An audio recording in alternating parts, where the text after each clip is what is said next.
Greetings, हरे कृष्णा। तो आज का टॉपिक है अब इस वक्त कोई आपके बारे में क्या सोच रहा है। ठीक है, ये हमारा टॉपिक और हम कर रहे हैं रीडिंग। हमारे सामने है 3 ऑब्जेक्ट्स। ठीक है, टैरो है और ये है ओरेकल। So let's connect. चलो करते हैं रीडिंग की शुरुआत। सबसे पहले लेते हैं हम टैरो को एंड यहाँ पे हम करते हैं कार्ड्स की शफलिंग। ठीक है, चलो ये आ गया पहला कार्ड एंड ये है 3 ऑफ वांड्स, एरीज, लियो, सच। अगर हम बात करते हैं सीधा फायर साइन की तो हम कह सकते हैं कि भाई it is all about the passion and fire. ठीक है, आई थिंक ये पर्सन थोड़ा सा वेट कर रहा है कि मैं अगर अपनी दिल की बातें कहना चाहूँ तो कब कहूँ या कब कैसे कह सकता हूँ। ठीक है, यहाँ पे जो सबसे ज़रूरी बात है, जो इसका फोकस है, वो कम्प्लीटली आप दोनों के ऊपर ही है। अगर आप इनसे कुछ कहना चाहते हो और ये अगर आपसे वो सुनना चाहते हैं तो वो पल कब आएगा, यू नो, स्पेशली कब वो आपसे वो बात, वो जज्बात सुन सकते हैं एंड आप कब अपने आप को एक्सप्रेस करना चाहोगे इनके सामने, ये भी यहाँ पे काफ़ी इंपॉर्टेंट है। जैसे आप देख रहे हैं यहाँ पे 3 ऑफ वांड्स, ये पर्सन वेट कर रहा है। आपको यहाँ पे दिख रहा है कि इसने सर्फ बोर्ड लिया है, ये पानी है और ये यू नो शाम का या थोड़ा सा उसके बाद का वक्त हो सकता है कि ये कहीं ना कहीं किसी के आने का या फिर किसी के ख्यालों में खो जाने का वेट कर रहा है। So it is a time जब वो चाहेगा कि भाई मैं किसी ख्यालों में खो जाऊं या कोई मेरे ख्यालों में खुद को खो दे, यानी कि भाई मैं मुझसे मिलने के लिए रेडी हो, जैसे मैं उनको बुलाऊं, फिर चाहे आप सपने में इनसे मिल रहे हो, दोनों को सेम आभास हो रहा है कि कल एग्जैक्टली आप दोनों ने एक जैसा ही सपना देखा, एक जैसा ही फील किया, ये वो कहना चाहते हैं। तो अगर दूरियां भी हैं एंड दोनों के बीच अगर तो मैं की भाषा चल रही है, फिर भी ये पर्सन जो है आपको बहुत ज़्यादा चाहता है यार, बहुत ज़्यादा चाहत से आपको दोबारा वापस पाने की चाहत रखता है। हालांकि इसको आप कैसे देखते हो ये आपके ऊपर डिपेंड है। नेक्स्ट अगर हम कार्ड देखें यहाँ पे, सो लेट्स सी, यस ये कार्ड आ गया है and that is all about the page of wands, Aries, Leo, such. ठीक है, थिंक ये काफ़ी ज़्यादा लाइट हो गई यहाँ पे, जस्ट मिनट। ओके, अब सही है। और देखो अगर हम बात करते हैं यहाँ पे पेज ऑफ वांड्स की तो हम कह सकते हैं कि भाई यहाँ पे पर्सन क्लियरली आपको कुछ बताना चाहता है कि ये आपको वो सारा समय देने को रेडी है, इनफैक्ट ये आपको माफ़ करने को भी रेडी है। जो भी आपने अगर गलतियाँ की हैं या फिर मे बी आप दोनों के हिसाब से अगर आप भी मानते हो कि हाँ आपसे भी कुछ छोटी मोटी गलतियाँ हुई है या फिर सिर्फ इस पर्सन के हिसाब से कि आपके तरफ से कुछ गलतियाँ हुई है, तो वो सब माफ़ करने को रेडी है। ये चाहता है कि दोबारा आप इनके जीवन में आ जाए और जीवन में आके रंग भरे। ठीक है, that is the main thing. ये आपको इनसे खुद से दूर नहीं करना चाहते किसी भी हालत में।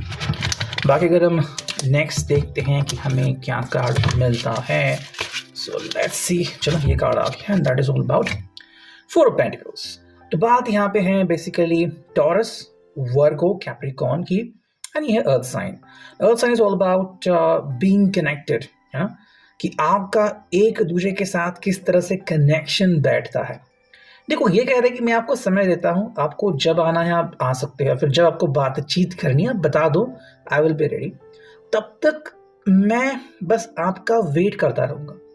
पहले भी जो 2 कार्ड हमने देखे हैं उसमें क्लियरली हमें ये इंडिकेट होता है कि ये पर्सन आपको बता रहा है कि मैंने आपको समय दिया है, आपको चाहे अभी कुछ एक्शन लेना है नहीं लेना है ये आपकी मर्जी है, लेकिन मैं आपका वेट करता रहूँगा। तो कहीं ना कहीं पैसिव बात इन्होंने एक्सेप्ट कर ली कि मैं तो वेट करता रहूँगा। हाँ, अगर आपको किसी को एक्शन लेनी है तो वो आप ही हो सकते हो। फिलहाल इसके पर्सन को खुद से कोई एक्शन नहीं लेनी, ठीक है, या फिर हम कह सकते हैं कि कोई नेगेटिव एक्शन एक पर्सन नहीं ले रहा है, जो कि एक सही मामले में अच्छी बात होगी अगर हम इसे कंक्लूड करते हैं। तो नेक्स्ट अगर कार्ड आता है तो ये है क्वीन ऑफ वांड्स। देखो एक्चुअली में ये आपको मौके पे मौके दिए जा रहे हैं और इनका कहना यही है कि मैं आपको उसी तरीके से, उसी पैशन से प्यार करूंगा जैसा करता आया हूँ। ठीक है, मुझ में कोई चेंजेस आपको नहीं दिखेंगे, बट अब जिसको वापस से आना है वो आप हो। सो ये आपके सामने छोटी सी कंडीशन रख रहे हैं वो, कि अगर आप एक्सपेक्ट कर रहे हो कि ये पर्सन आपको बुलाए या फिर आपको कॉल करे, कहे, मिन्नतें करे, तो शायद ये पर्सन कह रहा है कि वो समय फिलहाल इसके पास नहीं है या फिर वो ऐसा करना नहीं चाहता। जो वो करना चाहता है वो बस यही है कि you should come back to them and that's it. ठीक है, नेक्स्ट अगर हम एक कार्ड और देखते हैं, तो ये कार्ड आ गया है 3 ऑफ पेंटिकल्स। ठीक है, आई थिंक ये एक बहुत ही सीधा साधा एक मैसेज दे रहा है यहाँ पे कि मुझे बस अपने काम से काम रखना है। मतलब कि भाई आप आओ, अगर आपको आना है, दैट मीन्स अगर आपको ये जो प्यार है वो निभाना है, यू आर मोस्ट वेलकम। अगर नहीं आना है, ये आपकी मर्जी। मतलब ये आपके ऊपर चीज़ें थोप रहे हैं, ये नहीं कि ये खुद कुछ फैसला करेंगे या फिर खुद कुछ क्वेश्चन करेंगे। It's all about you, whatever you say, whatever you want, it's up to you. ये आपके सामने चॉइसेस दे रहे हैं, आपके सामने रास्ते खोल रहे हैं, ये रास्ता आपको इन तक पहुंचाएगा। हालांकि अगर इस रास्ते से आ रहे हैं तो आपको ये सब फॉलो करना पड़ेगा, ये खुद आपको नहीं बुलाएंगे, आपको खुद ही आना पड़ेगा। अगर आप इन सभी बातों को मानते हो बिना ऐतराज के, तो फिर चीज़ें काफ़ी हद तक आसान हो सकती हैं।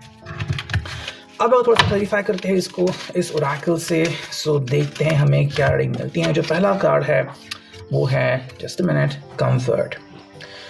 सबसे पहली बात कि क्यों ये अभी भी या फिर आज भी आपके विचारों में है, तो पहली बात, जब भी आपके बारे में सोचते हैं इनको कंफर्ट मिलता है। जैसे कि ठंडी के दिनों में हम रज़ाई लेके बैठते हैं या फिर कोट पहनते तो एक गर्मी का एहसास होता है, बिल्कुल वैसे ही एहसास इनको आपके आ जाने से होता है। आपके प्यार में वो ताकत है और स्पेसिफिकली आप में वो सब गुण हैं जो इनको चाहिए। ठीक है, मतलब आप इनको लवर बनाते हो, ये अगर बेसिक करूँ तो इसलिए पर्सन आपको इनकी ज़िंदगी में वापस से पाना चाहते हैं। That is the main reason. दूसरा कार्ड अगर हम देखें यहाँ पे, जस्ट मिनट, यस, ये आ गया है, and it is all about anticipation. देखो, ये पहले से ही शायद ये चर्चा कर चुके हैं और मान चुके हैं कि अब जो पर्सन कम बैक करेगा वो आप ही होंगे।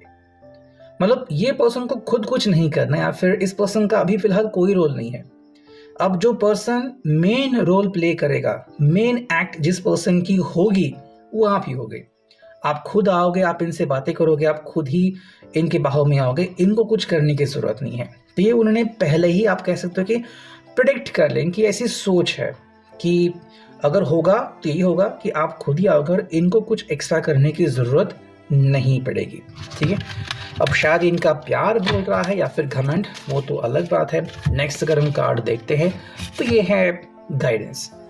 आई थिंक कहीं ना कहीं इस पर्सन को थोड़ा बहुत किसी ने गाइडेंस भी दिया है, जिसकी वजह से अब शायद वो इस मुकाम तक तो पहुंचे हैं कि मुझे आपको बुलाने की ज़रूरत है, आपको रिकॉल करने की ज़रूरत है। बट यहाँ पे ये जो मैसेजेस दे रहे हैं वो टेलीपैथिकली आपको शायद मिल रहे होंगे, या फिर इनकी जो हालत है आप या तो सोशल मीडिया के थ्रू जान सकते हो, या फिर आप जो इनकी हालत है, इनके फ्रेंड शायद आपको बता रहे होंगे भाई क्या हो रहा है इनकी ज़िंदगी में। तो फाइनली डिसीजन आपका होगा कि आप क्या सोचते हो। एक और कार्ड चुनते हैं हम, and it will be good clarification, and ये है डिसएग्रीमेंट। आई थिंक यहाँ पे जो एंड कार्ड आ गया है वो है डिसएग्रीमेंट। तो शायद ये जो भी कह रहे हैं आप उनसे अग्री ना करें, कि आप बिल्कुल भी वादे नहीं कर रहे हैं और मुझसे ही सारी चीज़ें एक्सपेक्ट कर रहे हैं। तो शायद ये पर्सन जो है वो एंटिसिपेट तो कर रहा है आपके आगमन का, बट शायद इसको डिसएग्रीमेंट ही मिल सकती है। सो ये था आज का reading. I hope it will resonate.